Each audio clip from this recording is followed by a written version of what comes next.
Hey, what's up, everybody? It's Killer B, the goddamn Witchfinder General, back at y'all again. Um, got a good video for you guys tonight. All my viewers that watch my Palo Miambe videos, I get a really large response from those videos. I get a lot of people thanking me um, for giving this information in English because there's only a handful of people out here. Um, I don't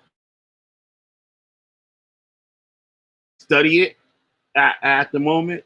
Um, I listen to tatas and some people that I know and stuff. But as far as me practicing or this topic, I just giving you guys information that I find on it, and it just for your use. I will be giving a free PDF at the end of the show. That's going to be from the information that I am giving you guys tonight. Um, I thank all the people and stuff that subscribe and that watch those videos. I get a lot of views from those videos, even though the audio quality is horrible on a lot of them. But I will be continuing a few because I owe you guys 2 continuances from 2 of the series on that subject. So I'll be giving this one, Trailer Hood Voodoo Ninja. I just started following you a few weeks ago. Ran across you by accident, but I like what you are talking about and what you're doing. I'm white dude. Nah, it don't matter if you white. It's all good. um, yeah, so like that's cool. Like I never seen you popped up in any of my streams. I know most of my streams be on like some crazy stuff, like all my cult busting stuff. But these are the videos I really like to do. I just like reading information and stuff, especially on this topic. And tonight I'm going to be going over the Congo people and their relationship with Christianity in Africa, and them bringing Christianity with them to Africa, and how this religion and stuff um, was developed to the best, or this guy's knowledge, his information. I'm going to be reading to you guys tonight. So I hope you guys enjoy it. Please hit that like button on the way in. Subscribe if you're not already. Don't forget the notification bell. And please share this video so we can get this information out to more people. Also like to thank all my supporters. Megan Springfield, Brainstorm Homeschool Academy, Josh, Myron, Siberius the Sleeping Serpent, and Sister P. So if anybody would like to donate to the channel, the Cash App here, bottom. Anything would be fine, 50 cents, $1, I don't care. And you can leave a little note of your name or your YouTube channel, and I will say it or post it somewhere in the description or something like that for every show that I do from here on. So it's my way of saying thank you and get some of you guys' channels and stuff, some exposure and stuff. So with that, we got a couple more comments. I've been catching your past streams on cult busting and that stuff. Tonight's topic sounds interesting. All right, cool. I had just started watching the Hidden Colors documentary series, and it was rather eye-opening. Causes me to do some digging. Yeah, you can dig yourself into a brick floor, concrete floor. You mess with Hidden Colors. Yeah. I gotta say something about that. Tariq Nasheed is a race pimp. Yeah. I did a video on his last documentary he made called Buck Breaking. Yeah, so, that was his fantasy. One long video for a man's weird fantasy. Yep. Shoot. Got out. like for real. Can you don't just wrap your mind around that? Yep. Did you see the video I had of the people holding up the DVD? Yeah, I saw that. Crazy, like it's retarded. It's like when Black Panther came out and people were like going to the movie theater and cooking up food and act like it was a cultural event. Please, no, don't. Yup, just grinning. All of it was grinning. But yeah, I should do a video on heavy color stuff. I can't play any clips from it. He flagged shit out. But that, let me get this thing up on there and get the show on the road. Tariq Nasheed is like, what he said? Tariq Nasheed is a little out there. I could only make halfway through this game porn documentary. Yup. Yeah, it was crazy. It's like it's weird. What they call that shit? BDSM or some bullshit. I'll just call it exploitation. Yup. Yeah, that shit was crazy, man. Anyway, let's get to the topic. The topic is better than that. All right.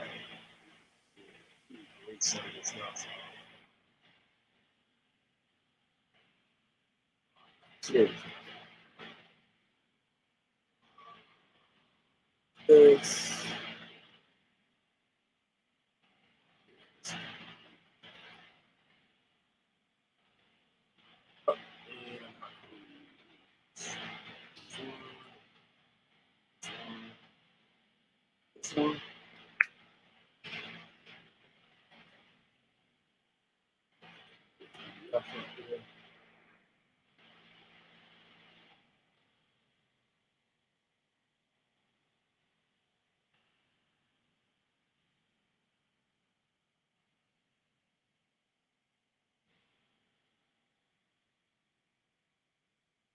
What up, cousin Vinny? Vinny? Alaikum salam to you.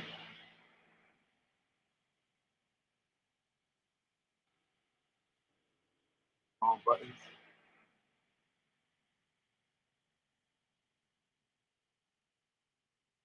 Oh, yeah, this was really interesting. Like I said, I'm going to give you guys a source to the PDF. Oh.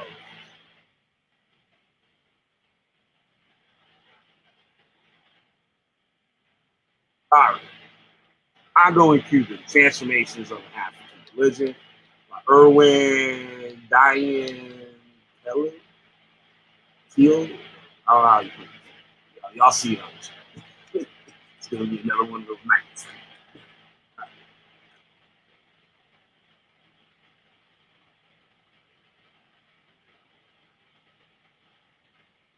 Emphasis laid on the invention of Africanism, Afro-American religion, which has been used as an instrument in the completion for legitimacy between religious leaders.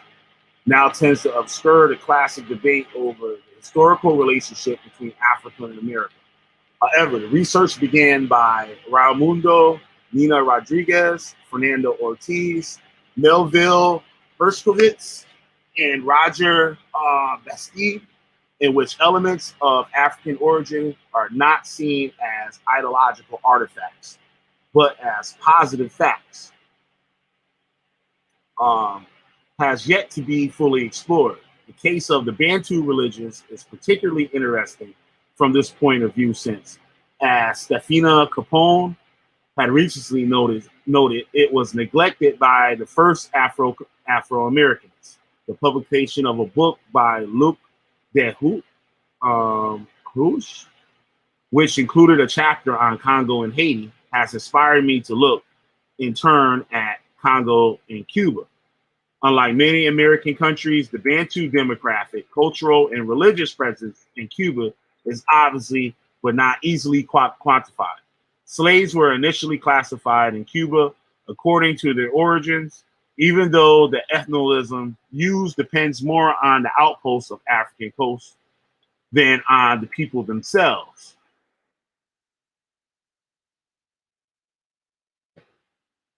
My mic is up here. Mic up. All right. Okay.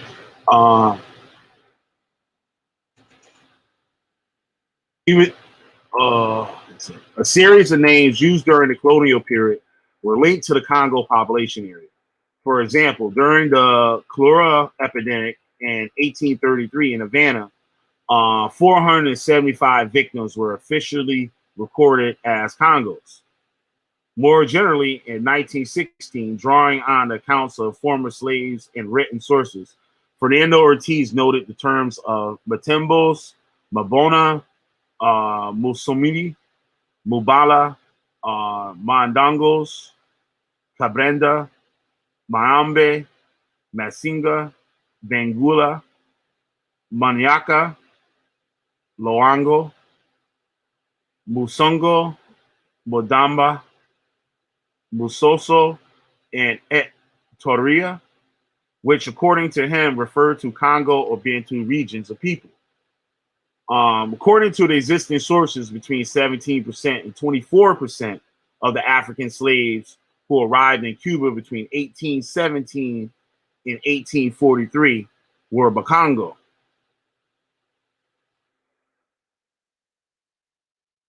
Furthermore, once in Cuba, mutual aid associations were created on an ethnic basis, and some of the cabildos were being explicitly called Congo.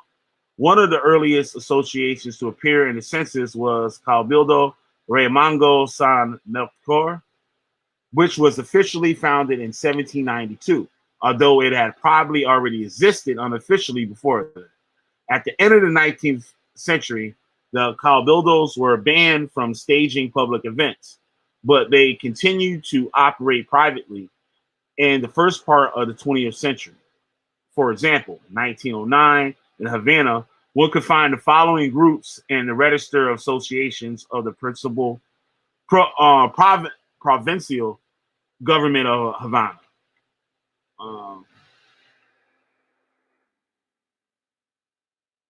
All the societies there, I'm not going to read all that.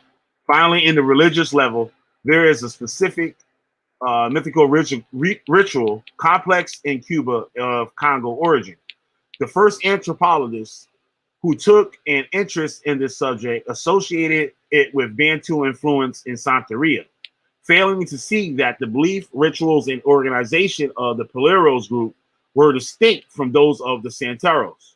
Beginning with El Cabrera, Palo Monte Mayambe, usually called Palo by his followers, have been clearly identified as a specific Afro-Cuban religion, which nevertheless includes greater variants than Santeria does. Furthermore, even though the term Mayambe, which refers to a wooded region of Congo land, they was not enough to establish Palo's origins. An examination of the ritual vocabulary of the Polero allows us to link the vast majority of morphemes of Kikongo variants or to the languages of neighboring ethnic groups. Thus, Gonzalez, Huguet, and Baldry established the probable origins of 359 morphemes. 141 originated from Landi or Laris, a dialectal variant of Kikongo, 116 from Mana Kotuba, 57 from Lingala, and 19 from Kiswahili. Swagger goes even further. For him, the ritual vocabulary of the Poleros is not a mixture of various Bantu languages in Spanish, but the result of a direct transmission and clear preservation of Kikongo alone. That's true. Like they use the African language, I guess, in some forms or whatever said, like some words and stuff. They actually use the language from Africa, not like some like I guess like English mix or Spanish mixed in with language. Um, Comparing Palo Monte to the Bantu religions, Jesus Fuentes distinguished between three kinds of elements: Bantu elements of Palo Monte, elements foreign to Bantu culture, and the Bantu elements that disappeared from Palo Monte in the Cuban colonial context. He tried to establish systematic relationships between two religions, but the use of African in sources which were too general and data which were too recent or too old hindered this project. As Swegler has shown from a linguistic point of view, we should not link Palo Monte to the Bantu religions in general, but rather to the specific religions of the Bakongo at the time of the slave trade. That's deep right there. I shall therefore bring this observation to bear on the conclusions of the Cuban researcher, placing more emphasis on the process rather than the result. Okay. That Swagler name, I think I brung that up when I did that video the other day on the last slave ship. What was it called? The something with a C. I forgot the name.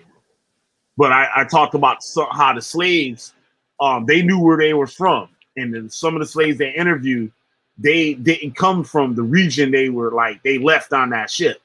Like some of them came from like the heart of Africa, and had been slaves before many times, like with many owners before they actually got on that boat to sail to the Americas. So they was talking about the different language and how the towns, some of the names of the towns, they would change. So like you could go and visit one year and maybe 4 or 5 years later, the town might be called something totally different, depending on what type of current event that had happened lately will depend on what the town name is. Like what probably like what the town is known for or something like that, or who's ruling at the time. Okay, let me continue here. Besides the data available in the ethnographic literature, mainly in the work of Lindy and Cabrera, I shall rely here on the series of interviews conducted between 1994 and 99 in Havana. Actually, I think they're quoting from one of the books I had. I did videos on here. In Havana and Santiago de Cuba, with 9 Tata Naganga who are experienced poleros. During the same period, I also engaged in participant observation during several drum parties and collected mimeograph manuals circulating among the poleros.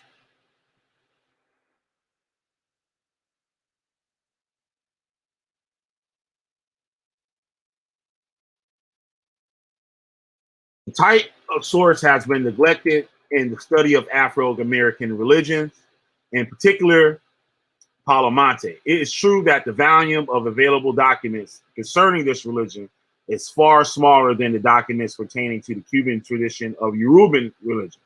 However, one of these anonymous manuals, entitled Conocimientos y Practicia de Palo Monte, includes information touching on mythology and collective memory, as well as history. It takes the form of a mimeograph, large format booklet comprising 93 pages. A composite document whose first part, 13 pages, is unattributed reproduction of passages referring to Palo Monte from Cabrera's work, El Monte.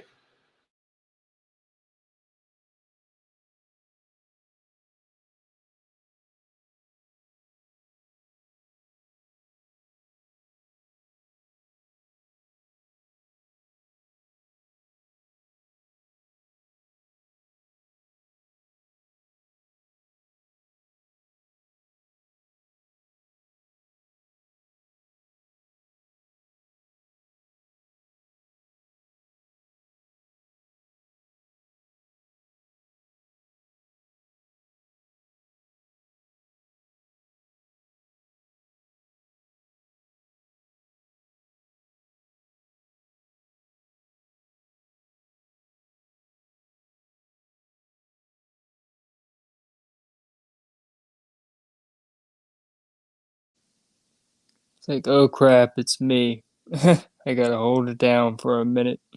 Oh well, he'll be back.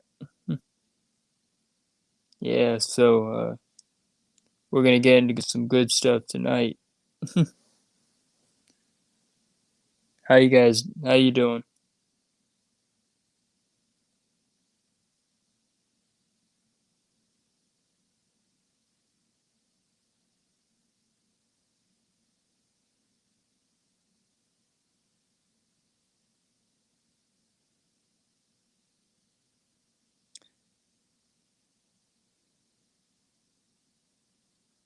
the funny thing is, when I was listening to Killer Bee's videos about this stuff, all I was thinking about was this guy in Mexico, the guy that worked with cartels and killed people. Unfortunate. All right, I'm back. Yeah, you talking about that? I think I Yeah, got yeah, that book too. I got that too. yeah. Adolfo Constanzo de Jesus. A lot of people said that book is very inaccurate, or like this basically something for the tourists. I guess you could say. I don't know. They killed a tourist. Yeah, there you go. They killed a dude named Mark Kilroy, a college student. They just killed him because they wanted his brain for the Nganga. Yep. They wanted smarts. Very stupid, if you ask me. Yeah, that's just crazy. But that's crazy that too. That it was like in Mexico. I wouldn't think like this region would be in Mexico, but I guess it is. Well, the thing is, a lot of drug dealers in Mexico, they like stuff like Voodoo and Santeria. Mm-hmm. They like the appearance of power, so they want to scare people with witchcraft or brujeria. Yeah. All right. Let me.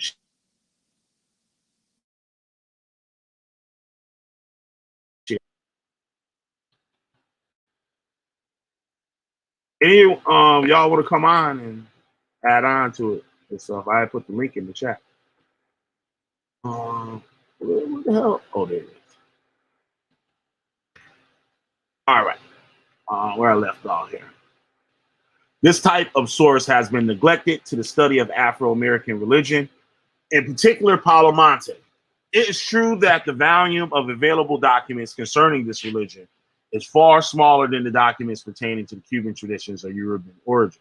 However, one of these anonymous manuals entitled Conocimientos de Practice of PALO MONTE includes information touching on mythology. Actually, they might be talking about that book. Yeah. That the name of the book would be Conocimientos de Práctica. Yeah, that's the book. This you talking about the book that I'm reading now, or the book? Yeah. I just had to clarify. That's how you say it. It's a You know, Spanish is a language I have a good grasp of, so I can help you on that front. you know me. Said I'll make up some shit. I can't understand I it. mean, when you said cholera, I let that go, but you said cholera funny. All right, so the rest of the text is announced in the table of contents as a series of notes taken directly from notebooks of old Paleros with the consent of their hearers. 3 Palero notebooks are reproduced with Spanish and Congo vocabulary lists, recipes for casting or breaking up spells, transcribed chants and prayers, as well as drawings connected to superior beings called firmans, like signatures. This document has proven to be an invaluable source, not only for the study of Congo words found in PALO MONTE, but also for the understanding of the community of followers.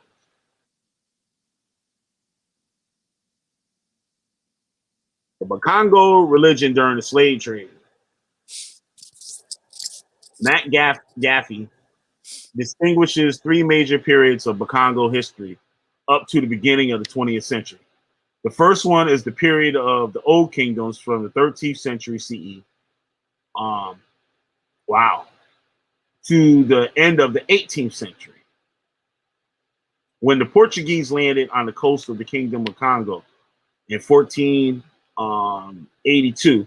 The latter was already firmly established. It came from the gathering together of several, which was subject to a sovereign residing in a capital.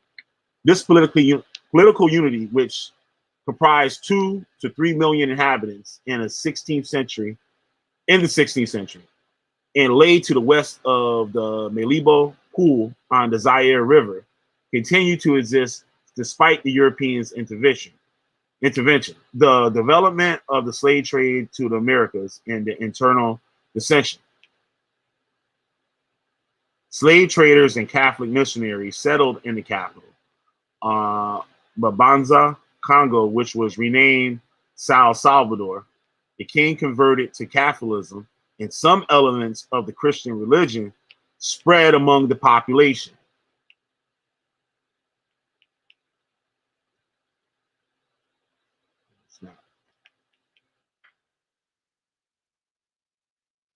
The kingdom unraveled completely after the Battle of Anguilla in 1665. The Bakongo were vanquished and the capital was abandoned. The second period began in the early 18th century when the kingdom was broken up into rival chieftainship. Until the end of the 19th century, the Europeans neglected the inland areas, contenting themselves with trade on the Atlantic coast. This period, the slave trade to the Americas occurred in massive scale. The number of slaves deported from the Congo area in the 18th century is estimated at over 15,000 per year. E.J. Crowder, that name sounds familiar.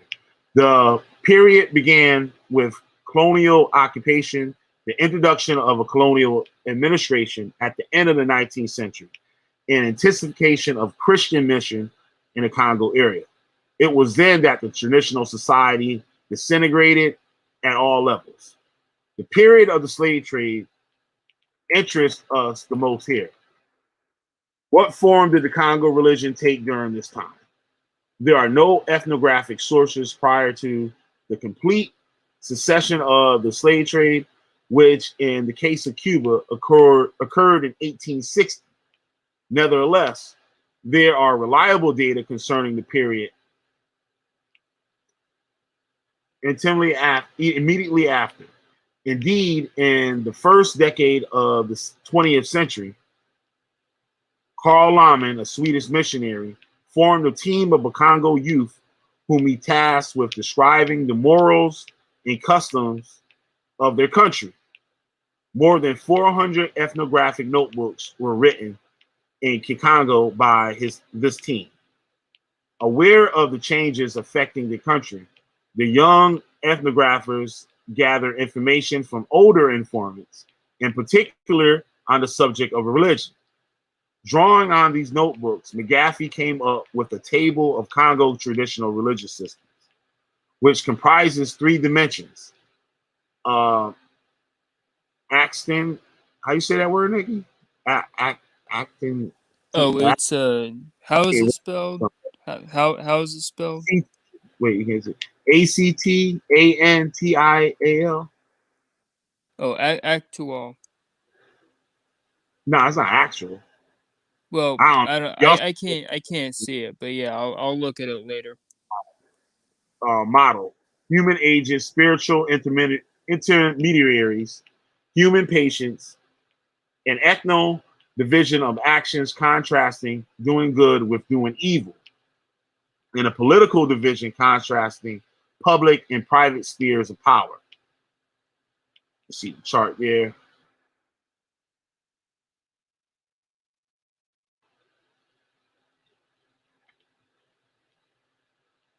Okay. The ancestors which the chief and elders had privileged relationships were connected to the living through filiation. Their actions could be destructive but legitimate. The chiefs could invoke them in those cases where a living member of the lineage had breached the group's rules. This type of relation was public. The chief's actions were in the general interest. On the other hand, the phantoms did not belong to any lineages. They were wandering dead.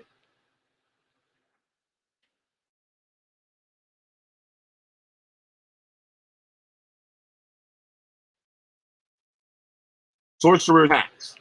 These Nakulus were in fact dead sorcerers who were refused access to the ancestors' village because of their bad behavior. They therefore haunted the forest, the intermediary space between the place where the living reside and where the dead lay, and continued to do evil after their physical disappearance. in collaboration with sorcerers, they were still alive.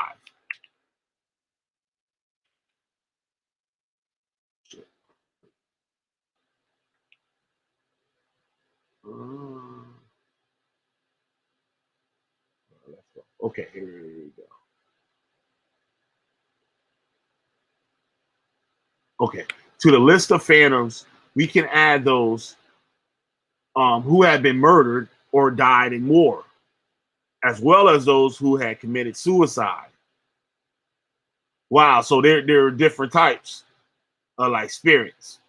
So they're saying the phantom was somebody that had been murdered or died in the war, as well as those who had committed suicide. Dealing with wandering spirits were private, since this activity was aimed exclusively at harming another person as such, was condemned by the community, while chief or elders' repressive power was, in principle, founded on respect for collective norms in the general interest. Congo sorcerers only pursued their own interests by attacking other persons.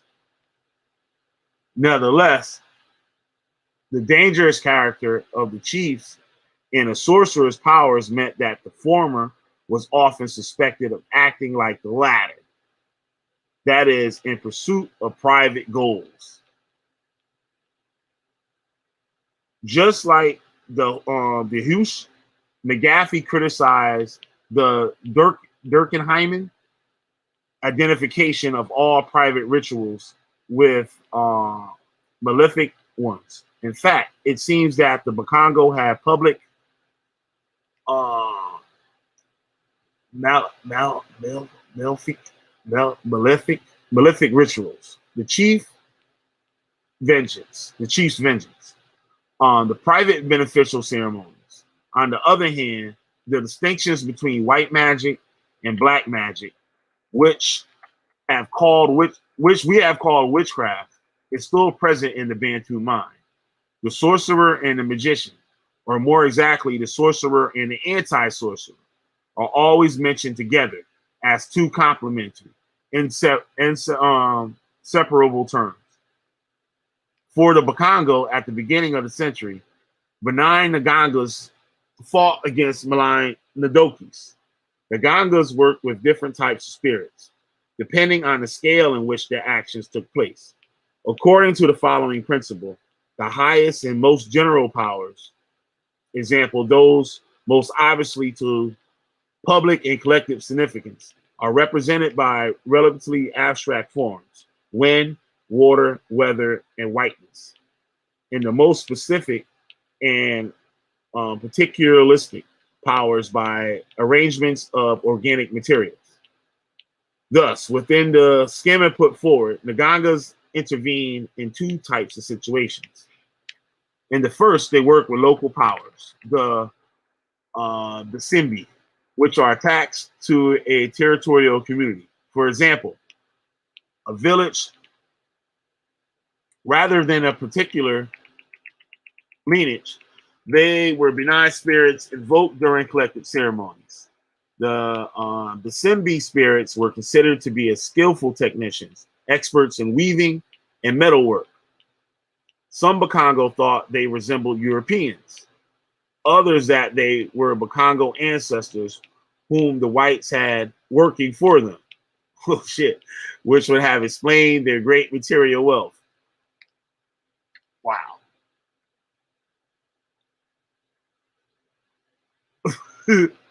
Said the Pacifics look like white people. That shit crazy. You hear that shit? Yeah, that is kind of funny. It's always amusing because I don't know, it just doesn't make any sense. Then they So, said thought they was their ancestors who the whites had working for them. Ain't that some shit?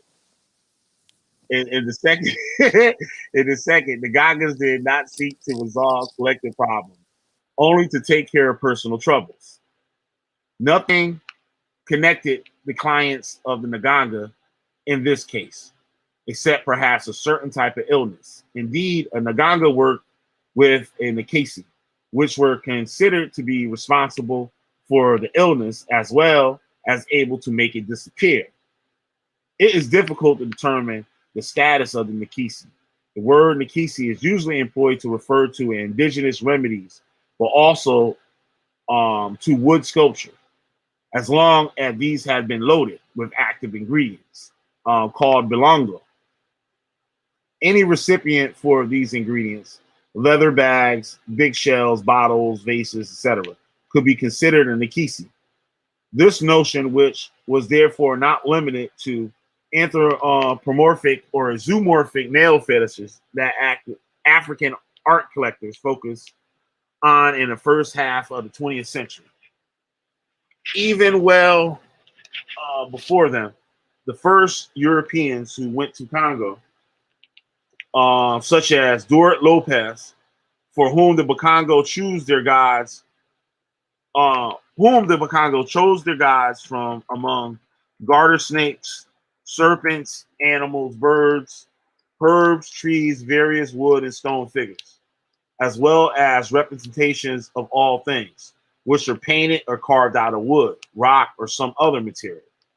We must, however, note that the Kisi was also a spiritual entity, endowed with its own personality. The Bolongo inside the recipient was the material medium of this power.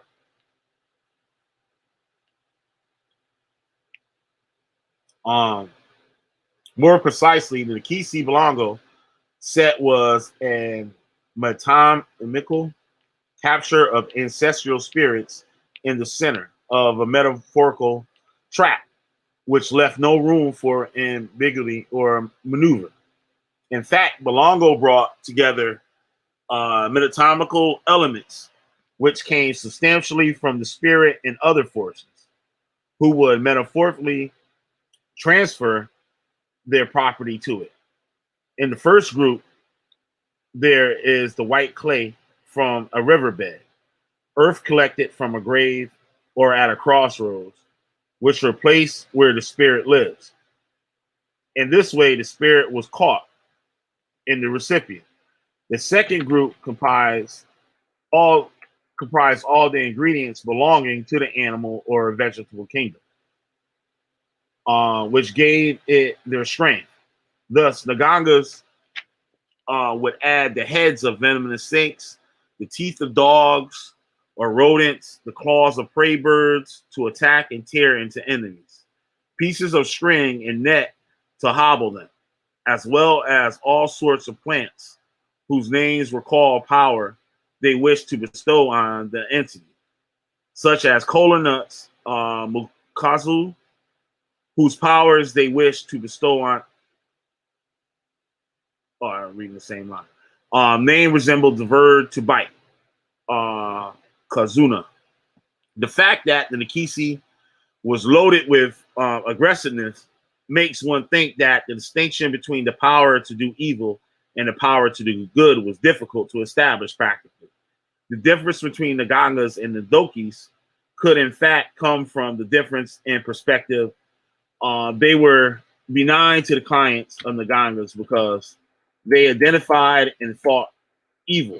However, since an illness was often connected to a living enemy, which a Naganga undertook to annihilate with help of a Nikisi, this Naganga would be perceived by the victim as an Adoki. The one accused of witchcraft would therefore ask for help from another Naganga, who would be perceived as a Nagoki by the opposite party, thus restarting the cycle of attack through witchcraft and protection through magic. It should be noted that while the distinction between positive magic and witchcraft operated at the level of representation,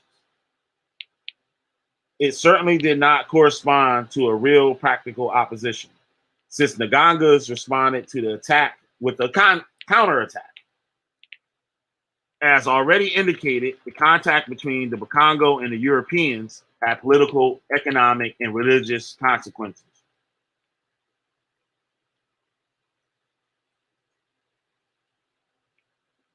Catholic missionaries had been present in the Congo area since the 16th century. The Jesuits, then the Capuchins, came up in here. might have been negative. Negative. Hold on 1 second. All right. Yeah, I got accidentally booted out. Okay. All right. The Capuchins, you know about those, right, Neggy? Oh, the Capuchin friars? Yes. I know I read about them in one of the other Hollow videos I had. I forgot like who they were, but I remember you spoke on one of them and talked about them or something like that. Tried to evangelize the population throughout the slave trade period. The king converted in the first years of Portuguese presence, and certain elements of the Christian religion spread among the population. Catholicism had made deep enough inroads into Bakongo aristocracy for a Masonic movement to appear in the 18th century. Messianic, I'm sorry. Led by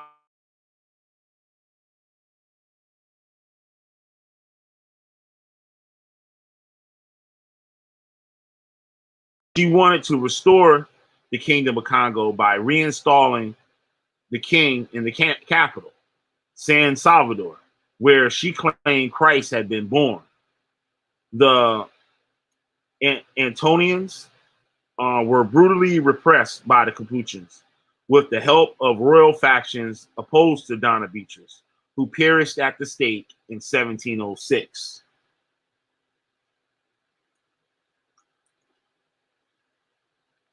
Outside the ruling classes, however, it is doubtful that Christianity had made deep inroads into Bakongo minds before colonization. Rather, it seemed that Catholic symbols and practices were superimposed on older traditions on the basis of a formal correspondence between them. The cross, for example, was all the more accepted since the traditional religion already used the same symbol. To honor the name of the zombie, our forefathers forbade children to draw crosses on the ground. The zombie wrote crosses on the palms of all people when he made them, and they call those crosses the path of God, wrote Kunzi, one of Lama's informants, at the beginning of the 20th century. I'm going to find this book that got that in there. Cruciform scarifications were also observed among the Bakongo. It is significant that the first church erected by King Alfonso in the capital at the beginning of the 16th century was named Holy Cross. No, this makes me think of, remember the Bakongo video I did on the first church, the first African American church, that Baptist church? Oh, yeah, I do. And they had the air holes, I guess, where they kept the slaves or whatever, in the form of a Bakongo cross. Mm-hmm. And that symbol has been found all across the South, even in Texas too, where they would excavate old slave quarters. They would always find like pottery and stuff that have that Bakongo symbol in the center of it. Oh, wow, that's kind of cool. Yep. Said a lot of pottery that they see that symbol.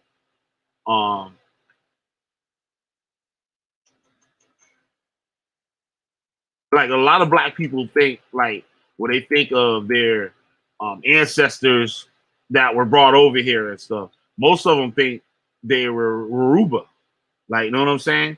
But the majority of them were from the Congo, and the importation and stuff stopped early in the United States.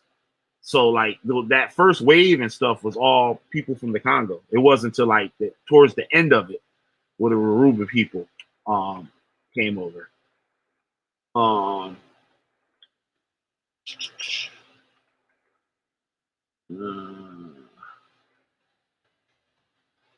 Here we go.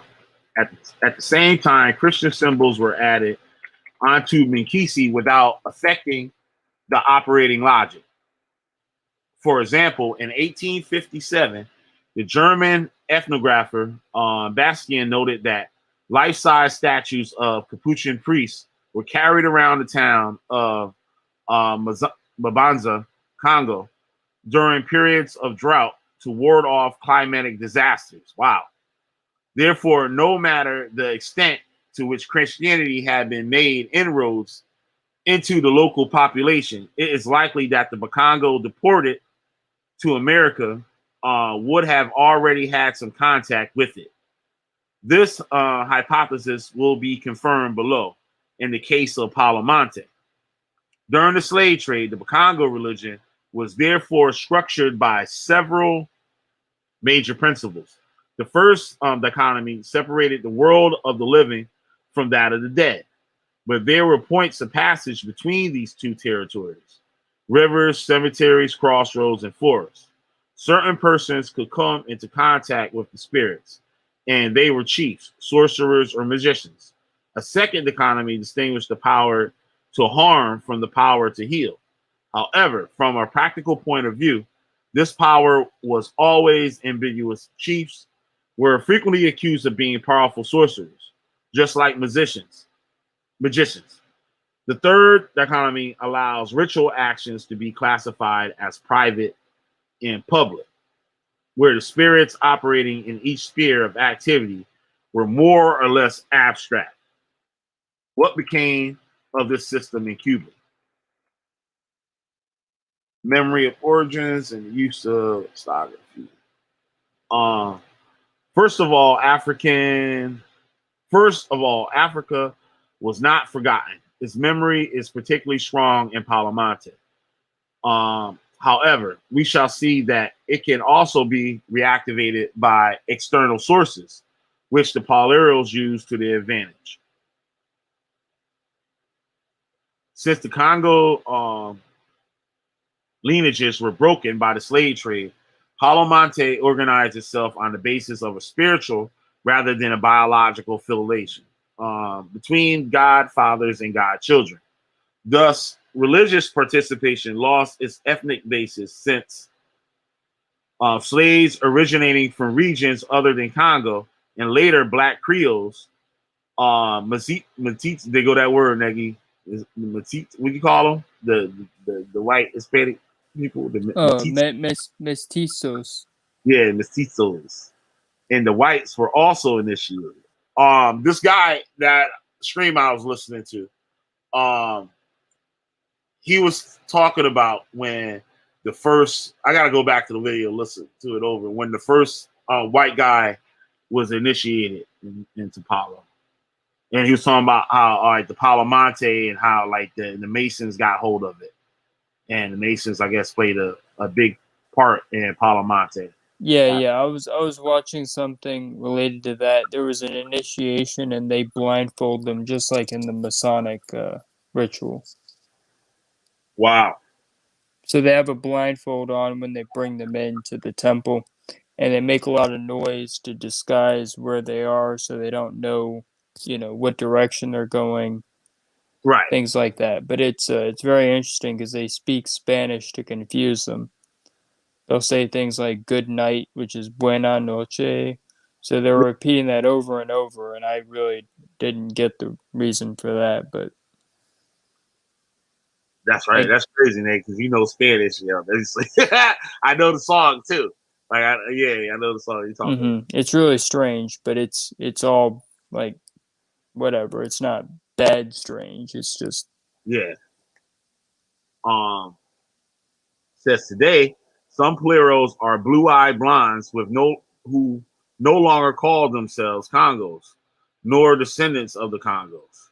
This does not mean that the Pleros have completely forgotten the origins of the religion.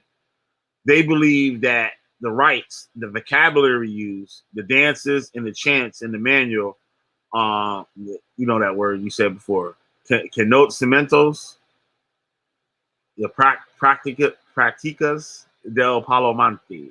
Did I say that right, Niggy? Or no? close enough. Close enough? All right. I'll take that. In Congo, the first foundations were laid by a person named Bakongo Lembe Batua. And later, the same document, a passage from a prayer or a chant foresees the mystical return to Africa. Um, this sentence is translated by the anonymous author in the following way. This means that the black man leaves for Africa on the hills with the thunderbolt. Finally, we can also find biographical elements relating to a character supposed to have lived in Angola. Ginga Mbandi, 1965, she was 63 years old.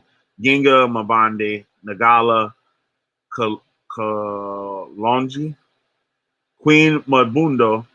I ain't trying to pronounce that. All right, let's just skip over that. Queen Ginga was born in 1582 on the Ngongo territory. Her kingdom stretched from the river to Kwanaza. Her people were called Batu from Angola.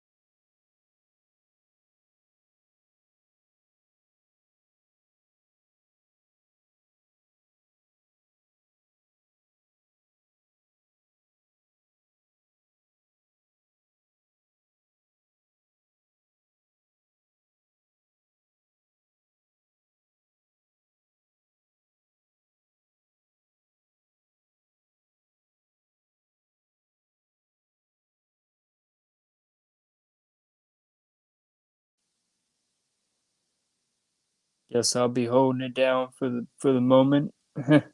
Anyway, so yeah, this is some interesting stuff. I can't wait to hear about when these guys, were incorporating Christianity into their African stuff. Because I want to hear about that. I'm kind of curious. Well, other than the fact they use those statues, I want to hear the other stuff, if there is anything.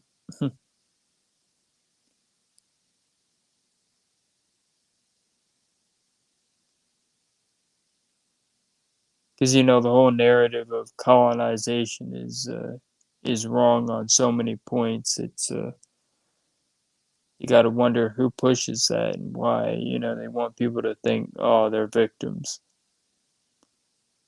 It's like, there's real victimization, and then there's imagined.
Yeah, so I've been doing some interesting digging into North Africa and possible connections between the word Ham and the different peoples that may or may not be related to what people call Ham or Hum. So it's been an interesting little adventure, to say the least, because people think Ham is only African. So I got to debunk that. I got to knock that out. So I plan to do that on my channel. So if you guys are interested, come on over. Promise I won't get too weird and culty.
So yeah, this is kind of weird. I was actually thinking he'd be back in by now. That's a shoot.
All right, I'm back.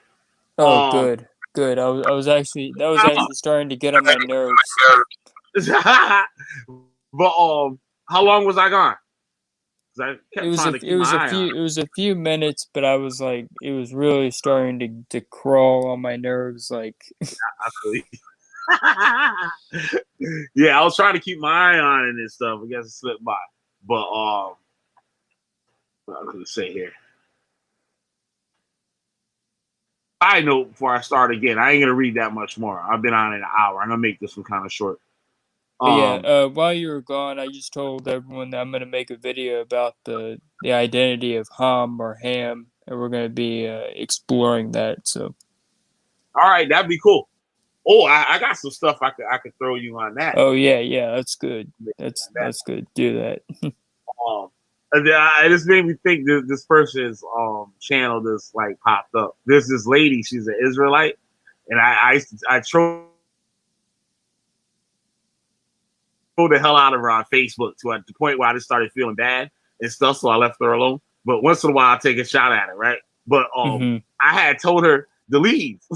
She don't like this place, right? And she did. And she did. Now she's going all over the world, yo. It's cool. Like it's cool. Like I'm happy for her. But she has some crazy cult shit, but like I'm happy for her. She went to Washington D.C. first from wherever she's from, with her like daughter or something, right? And she made this video, and she's standing in front of the Treasury building, right? And she thought it was the White House. Hmm. So she's talking shit. She's talking mad shit. It's like, yeah, this place and stuff that put my people in slavery. And it's like this here at the White House and stuff. And it kind of looked like the White House, but it wasn't like. I was like, you jackass. Yo, oh man, that's when I first started getting out of it. Because I was like, yo, she's stupid as hell for that shit. Now okay. Yeah. I'm gonna go to bed, but that's crazy. That's too much. yeah, But but yeah, she been look forward to me talking about that. I'll be doing that later when I all right. wake up. All right. See ya. Yeah, this lady went all over the world. She's been in Egypt, Ethiopia. She's been in Morocco, Libya, something like that. And now she on the west coast of Africa. Chilling. She hitchhiking and shit. Like she on the back of some African pickup truck, riding through the goddamn jungle or desert or whatever the fuck you call that shit. Right? Shit's crazy. But shout out to her, yo. Leah Israel. Leah Israel. Shout out to her. You go. You still need to get the fuck out the coat though. But anyway, let's get back on this. People will probably want to hear this chapter, but it's long. But 5 people. All right. Concentration. Should I read this one? This I might leave it. This is a good one.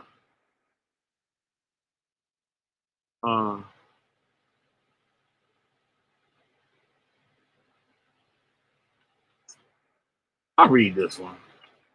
I want to see what else.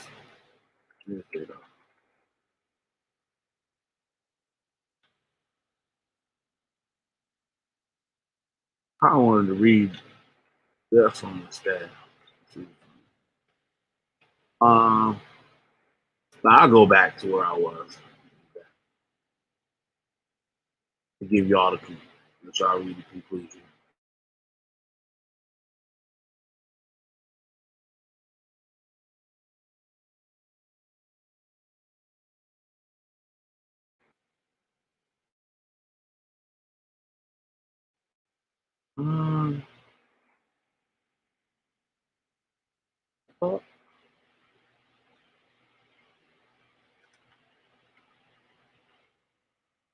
All right.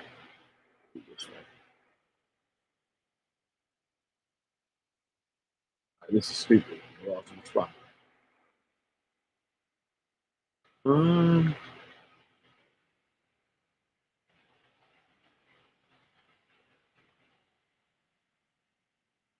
Okay. My bad, y'all. Being on track. So, lost my spot.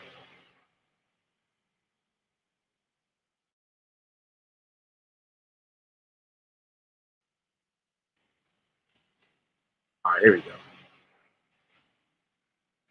Fuentes is right in his analysis of the elements that were destroyed during the passage from Africa to Cuba. The collective rights, whether linked to a lineage or a village, disappeared. Looking again to McGaffey's table, the public rights were most affected by their reintroduction into the Caribbean. American religions lost their connection with political power. In particular, their role in legitimizing the chief's power. The Bakongo religion, therefore, became a slave religion, withdrawing into the private sphere and focusing on solving individual problems. Once only a part of the Congo magical religious complex, the rights and the representation related to the Nkisi became central. For Fuentes, this concentration also affected the ethical component of the cult. He maintains that there is a functional confusion between the therapeutic rites and witchcraft, which are performed by one and the same person. The Nagangalero, the Mayumbero, and the Tata Naganga, the Kita Nikisi. According to him, a functional difference can be seen, however, between the distinct types of Ganga. A Christian Ganga is meant for good actions, while a Jewish Ganga is used to bring misfortune upon another person.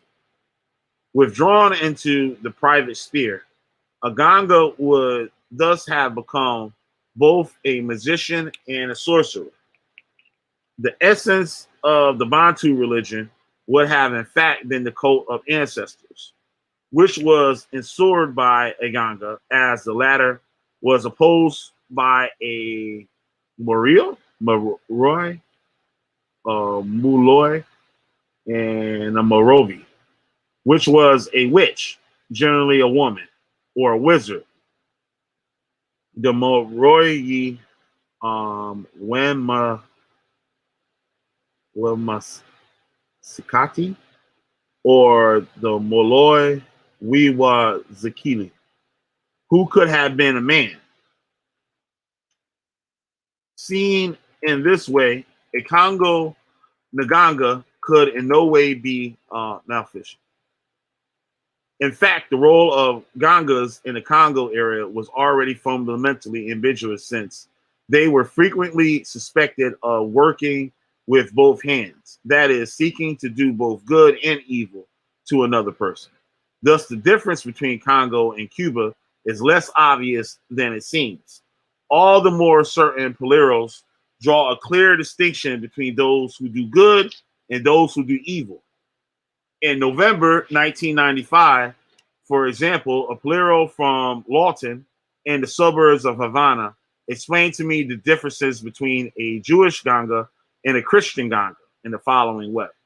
Question: tell me, when we talk of a Jewish Ganga and a Christian Ganga, what do these mean? A Jewish Ganga is said not to worship God, or Sambi. She does not worship God, but in fact, there's a whole branch, the Mayomberos, who did not worship God. Question: and you? Are you not a Mayombero? Answer: I am a Quimbisiro. I belong to the Quimblis branch. How many branches are there? The Quimbris and the Mayombe. The Quim, maybe that's Quimbisi. And the Mayombe, is that all? And he said the first worship God and the others don't. Huh. So when they're saying Christian, they're not saying Christian. Because I asked somebody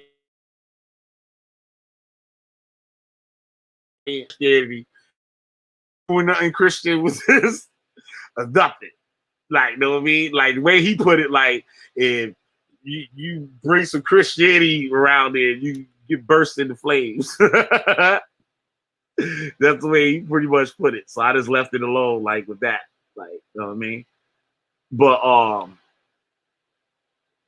I never heard any person that practices Palo use those terms like Christian or Jewish.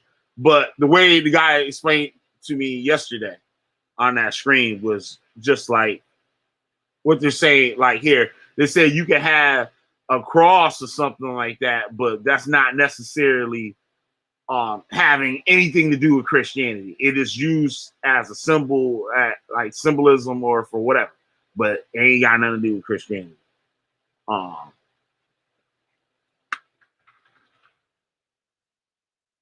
We can see here that the functional distinction between different types of Gangas also cover the collective organization. A Jewish Polero belongs to the Mayombe line, a specific branch, which, according to my informant, cannot be confused with the Quimbisi line. I think I'm saying that correct. Wait, let me. No, I'm probably not going to run on my pipe again. I'm not sure that this point of view is shared by all Poleros, but it does show that the idea of separation between benign and malign agents does exist within the community, and that those who use a Jewish Ganga are different from those who use a Christian Ganga. We can therefore only cautiously agree with the idea that all Poleros practice both witchcraft and beneficial magic. The distinction between good and bad sorcerers was not very clear in Congo. While it proves to be quite clear in present day, Cuba, PALO MONTE is well organized around rights seeking to solve individual problems, but not necessarily all paleros accept to perform works of aggressive magic.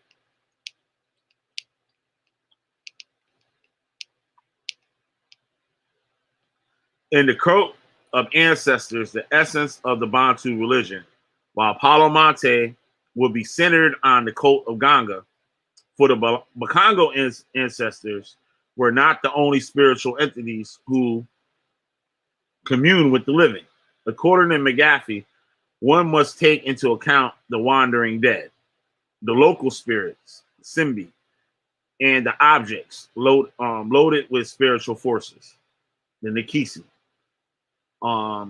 It is true that a prenda is a receptacle for a deceased person who is generally not a relative of the Polero. But this is not a Cuban invention in Congo. The dead caught in a Nikisi did not belong to the lineage of the Nganga, nor of the client McGaffey is explicit on this point. The Nikisi can be thought of as a sort of portable grave in which a spirit personality from the land of the dead is present. Some were composed in the cemetery, and many required the grave dirt to be included in them. The grave from which such dirt came, however, was not that of an ancestor to whom the owner of the Nikisi traced a particular relationship, but that of an individual known for the kind of personal qualities needed for this kind of Nikisi. Oh, for example, a Mabola Nikisi, whose construction was reported by the Semi, one of Lyman's informants, needed a man who was exceptionally strong and virile. Also, the statement according to which Bantu Ngangas do not put dead persons into their magical receptacle.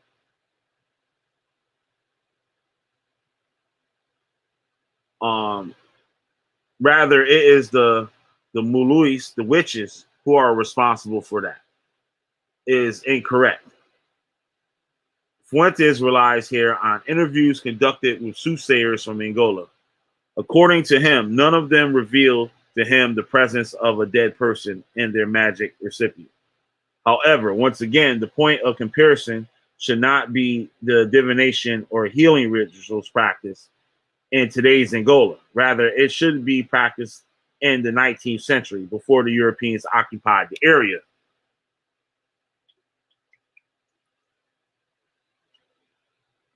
From the point of view of this composition, therefore, a Cuban prenda is not different from a Congo Nikisi. It is, in fact, a receptacle where the dead persons are installed by using earth from their tomb or a part of their skeleton. In both Cuba and Congo, powerful dead persons are preferred, while ancestors are never used, let alone a family member who has recently passed away.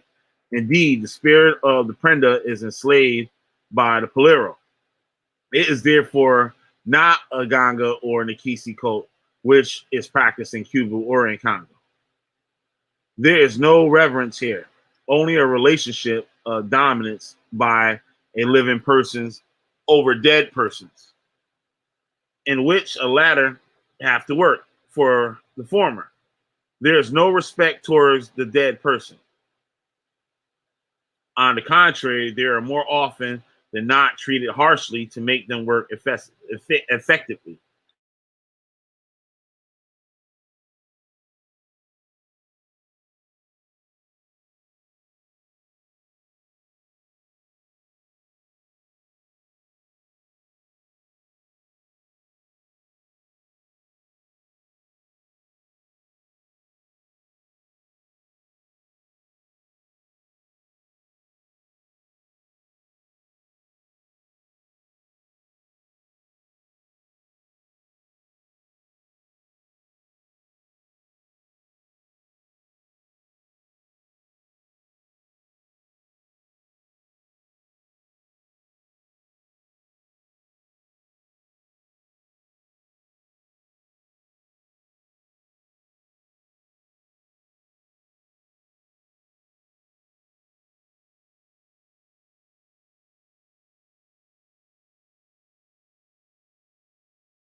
All right, I'm back. Um,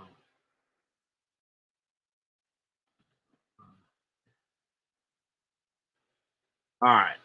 What I was gonna say here. My bad. That was a good part too. I ain't reading it over, but y'all gonna get the PDF. I'm about to get up out of here in a little bit. I'm gonna read a little bit more. I already been out of here an hour 15 minutes. I might give it another 15. Yeah. Um, put the link in the chat. Anybody want to come on?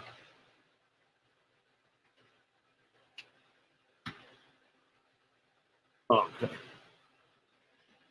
Yeah, get this thing up on the screen here.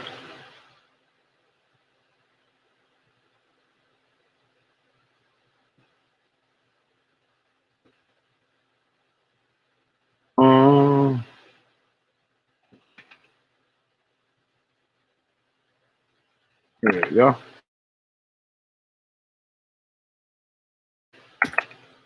All right. Oh shit.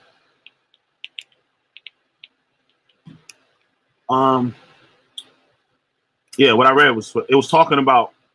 I don't think it was off for that long, but what I was reading, it was talking about how the Polero would treat the Nganga. So I wanted to know any of you people that are initiated. Is that true? I know you said that. Like I learned that like it is different than a. I guess you say like a Orisha or something like that, where you're like asking for it. But with Palo, it's like you're demanding it, or you basically you're the master. But um, the way some of these people like the things that they would say to it is kind of crazy. It's like you literally got a slave, like you're insulting this pot, like this spirit that's in this pot, like holding it prisoner. Like, yo, you're gonna go do what I tell you, and go do it now. Like, no, you can't eat first. You can't eat nothing till you go do it. And then some of it, they will put the pots upside down or burn, set the pot on fire, cover it up, pile rocks on it. I did another video where it talked about that. How there was a person put a metal plate or something over the Nganga, or nah. Like it wanted something. It said, "Yo, I'll feed you if you go do this." You know what I mean? If you hurry up and go do this. And no. The thing requested the blood of like one of his children or his wife or something. Like they were saying don't have cuts or a woman can't be on her cycle or something like in the presence of it because it would want the blood or whatever, right? And he had to trick it and say, "Yeah, I'll give you that, but you got to eat this first." Yeah, that's how it went. He said, "You got to eat this first." Like, yeah, you can have it. Like, knowing that, like, I'm not giving this motherfucker this shit. So it's like, yo, you got to eat this. After you eat this, then I'll give it to you. And then the guy goes like, yeah, I bet. And he throws in a big metal ball, knowing that it can't eat the ball, eat the iron ball. So that's basically the trick. Like, it's like, damn.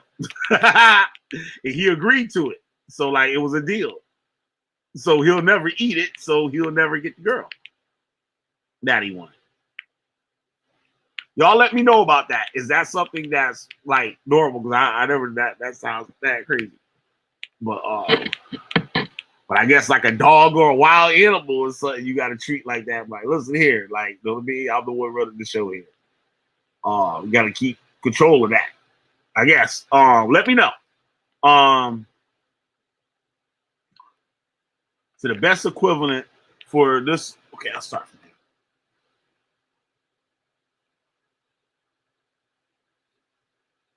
Said which Nganga will also sometimes insult for the same purpose. There are places where they mock you. People say you are not a Nikisi, but a rotten fruit. While reciting this invocation, the Nganga strikes the Nikisi hard to wake it up so that it may stand up and go. to perform a task ordered by the Nganga. This is how Butiti, one of Lama's informants, described the way in which a Kikongo Nganga treated a Nikisi of the Nkangi type. The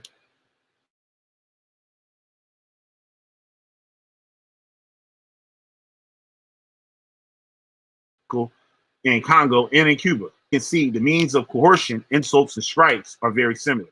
The best equivalent of this relationship between a living person and a dead person is that between a hunter and an animal that serves him or her. In particular, a dog. In Congo, the hunting metaphor is very frequently used to describe a Nikisi. The term Nakandi comes from Kanda, meaning chasing the night. A Nikisi of the Nakandi type was tasked with pursuing annihilating the enemies of the Ngangas or of the persons consulting them.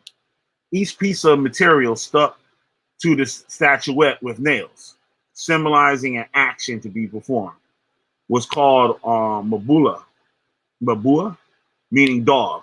Furthermore, the dog bell and a net used to catch prey were part of the material attributed to the statuette. According to Kamnawa, one of Lama's informants, the invocation of the Nasansi, Nikisi, also included the following phrase: aren't you a four-eyed dog? Find the enemy. I don't know who it is." For a Bakongo, dogs are animals with special spiritual status. They are domestic animals who live in the village among the living, but they also stay in the forest where the dead reside. Thus, dogs have four eyes: two for seeing the things of this world, and two for seeing those of the other world. In present-day Cuba, the expression ganga dog is very common in Palo Monte. It can firstly refer to a living dog attached to a prenda. An old Polera from the canal had a mangy dog which she forbade me to approach, not so much because of its diseases, but also of the bad influence it had collected, brought by those who had come to consult the prenda. Jose Lazaro, one of Linnea Cabrera's Polero informants, told her he had a small black bitch which would sometimes be possessed by a spirit, and which found all the misfortunes and nails that had been buried to hurt him. A prenda dog can also be an animal sacrificed to the prenda in the following way. They built a canine prenda with a dog which they mortified and made angry. When it became furious, they cut his head and four paws, took out his heart, and cut the tip of his tail. They put all sorts of dangerous insects into the cauldron. Without a dog, a mayombrero cannot follow a track. This animal, which is very notable, ensures that the witchcraft goes directly and arrives without deviation where it is supposed to go.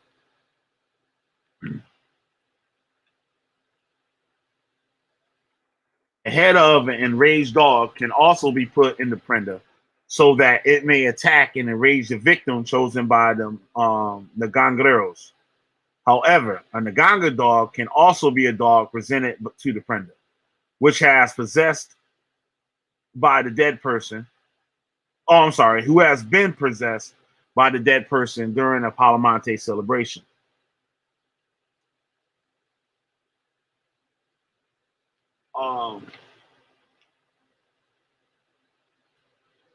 Okay, during the ceremony held in '95 by the Canal Polero mentioned above, her granddaughter was suddenly and violently seized by a spirit that made her fling herself onto the ground and crawl all the way to the cauldron.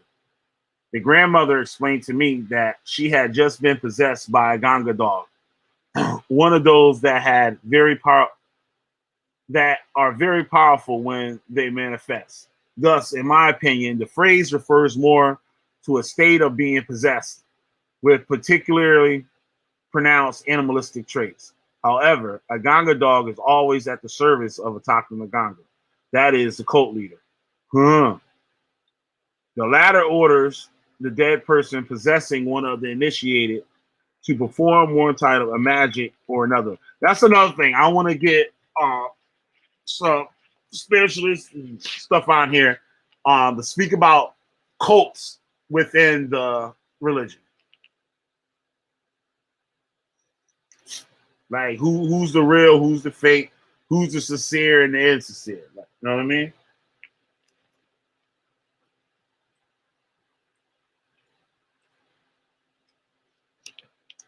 All right.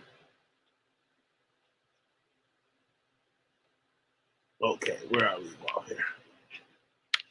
Sorry about that, y'all.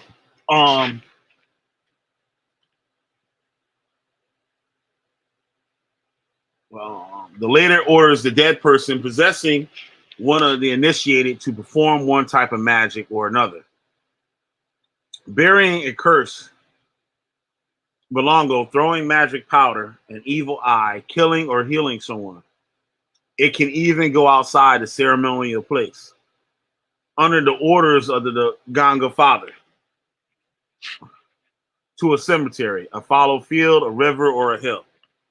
No matter the meaning of the term Ganga dog, the Polero always plays the role of the master and the dead person that of the servant.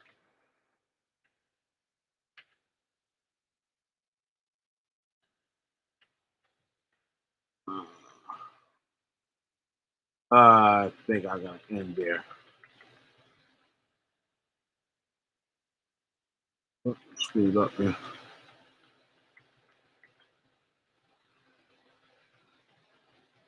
Yeah, this is the last paragraph.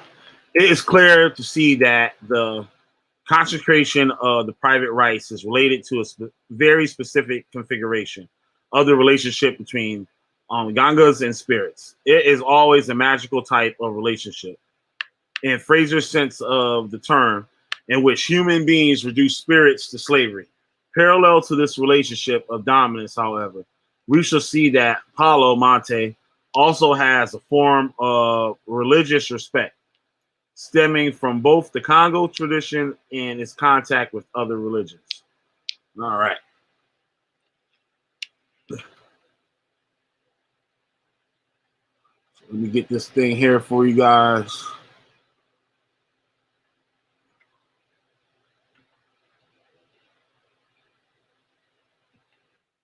This motherfucker at? Oh, shit. Give me 1 second.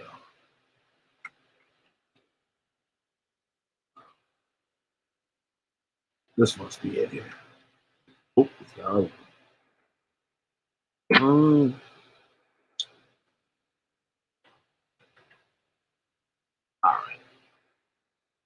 Oh, that shit right there. How the hell I couldn't see that?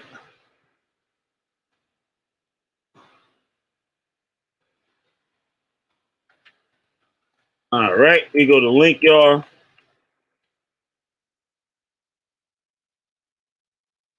That'd be cool if YouTube one day allow you that you can upload files to be downloaded that go with the video. That'd be cool. All right, here's that link so you guys can read. I didn't read everything there. Very good portion, but you guys can have that there. You can download it. You can read it on that site that opens up, or you can download it and get it in PDF. So that's the link for it. And yeah, I thank everybody for hanging out with me. Cousin Vinny, Trailer Hood, Voodoo Ninja. I like that name.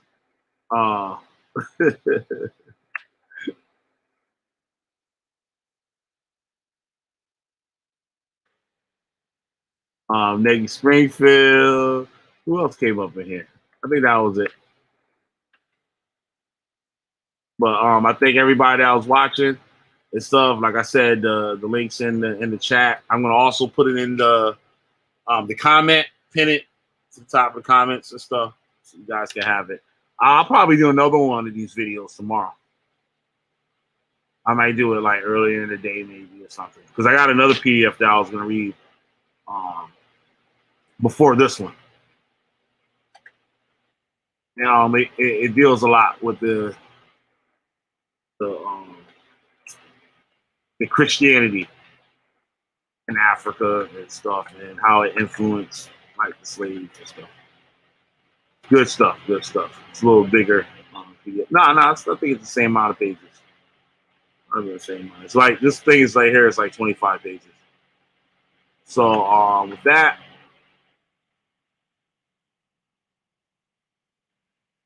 Salam alaikum, everybody, and get up on out of here. Catch y'all later. Make sure you hit that like button, share, and subscribe.